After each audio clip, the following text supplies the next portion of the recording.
back to the desk, a guy who was one of the first guests we ever had on this program. Remember, Scott, when we had the card table set up here? Oh, yeah, that was nice. I tried to block it out myself. Yeah. Scott Siepker here, the Iowa nice guy. But you're doing something that is really cool. You produce some videos that are second to none. Oh, well, thank you. That get worldwide attention, which is really cool. But you're doing a new project that opens tonight, which we've got to tell everybody about. Yeah, so, you know, we've been doing the Iowa nice guy stuff for so long.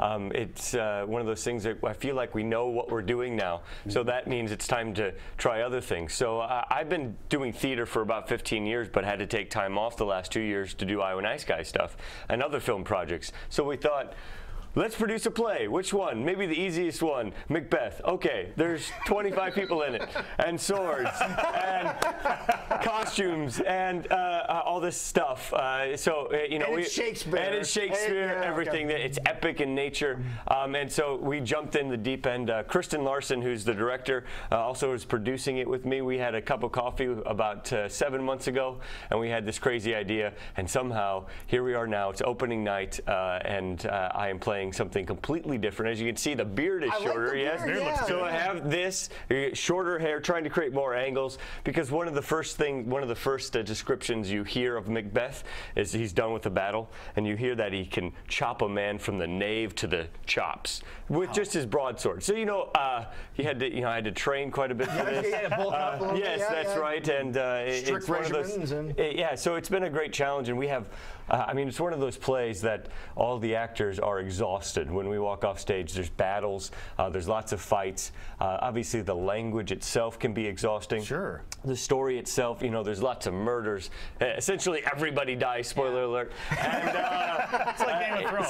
So, you know, and that's the thing. It is kind of Game of Thrones before Game of Thrones. Well, actually, a good comparison I heard from our graphics designer yesterday is they're saying Sons of Anarchy is supposed to be a real life today Macbeth. Sure. Oh yeah, and that makes a lot of sense. The way you go from ambition leading you down a path in which you probably should stop. You know, Macbeth says, that is a step on which I must fall down, or else, or leap, just as he's looking at the king, thinking, oh, you just gave your throne to your son after you die. What about me? What about me? I'd be a great king. Right. And so then, let's say Macbeth, with a little help from his wife, Lady Macbeth, decides to take things into his own hands. His hangman's hands. So how many actors have you had to kick out of the theater?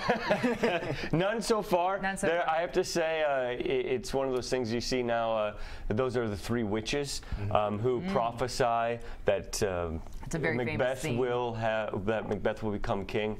And there's Brendan Dunphy, who's a good friend of mine. He's hosted shows on BBC and the Science Channel. He's a scientist as well. He's playing Macduff, who is the, shall we say, becomes the arch nemesis of Macbeth. Yes. And Craig Peterson is Banquo. He plays Macbeth's best friend, who, of course, Macbeth decides, oh, I need to make sure that you're not around either. So that doesn't end up well for him. Spoiler alert. Yep, spoiler alert. There's a lot of tension. And here, this is one of my favorite photos. These photos are taken by Eric Herman, a very talented photographer. Miles Graham, he's a 17-year-old Roosevelt student, and he and I have a pretty good sword fight, which of course you can predict how well that goes. But Miles does a wonderful job, and that's the thing. We also have that's Paul Benedict. He's the director of the Iowa Nice Guy pieces, also co-writer. But we got him into this as well, and he plays. Yep, he plays one of the murderers who, of course, Macbeth doesn't want to get his hands too dirty, so he hires hands to take care of things. But and there, look at that. That's a great picture. Thank you. That is awesome. To no end. That is yes. Most credit there goes to Eric Herman and his ability to light things. This guy, man, I'm telling you. Thank you. I have been training for 6 months, but of course, lighting really helps. And also, if you put your arm closer to the camera, you get the the perception. Yeah, absolutely. So, but it's really a fun show. It sounds like you had a good time. Just getting this all put together. Yeah. And it's one of those things where there's always something, some question that needs to be answered, whether it's the script or on the production side. And we've built a team, our design team, on a very limited budget, I'll be honest, have built a truly epic show. And so I'm so proud of all of them. And it's very humbling to see all of these people take this crazy idea that Kristen and I had 6-7 months ago and now make it into something. And, question I have is, with your creativity and what you do with almost nothing and create just these masterpieces, did you take any liberties with Macbeth? No, we've edited the script a little bit to make it shorter.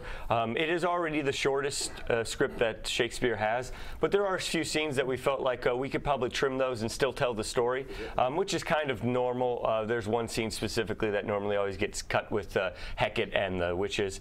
We wanted to try and keep it to 2 hours or under. We know a lot of the people who follow the Iowa Nice Guy, who probably don't come to theater a lot, might have a better chance of coming to something that is a little bit more condensed, and we don't miss anything. I mean, we were still sticking to that story, so no liberties other than just cutting the script, and that's kind of a normal situation what you do with Shakespeare, because there's different folios and things. There's like Hamlet has a few different versions, so when you're doing Hamlet, you have to almost create your own, but to your own situations. But there's a lot of experts out there too to help with that. Well, I think what people need to know, because you say Shakespeare and instantly you lose some people, but this is the story is great. Oh, and that's the thing, is that of the Shakespeares, I feel like this is the most succinct, the most easy to understand. It's and even the language, it's pretty straight. If you watch Game of Thrones, it is one of those things you'll probably understand what's going on.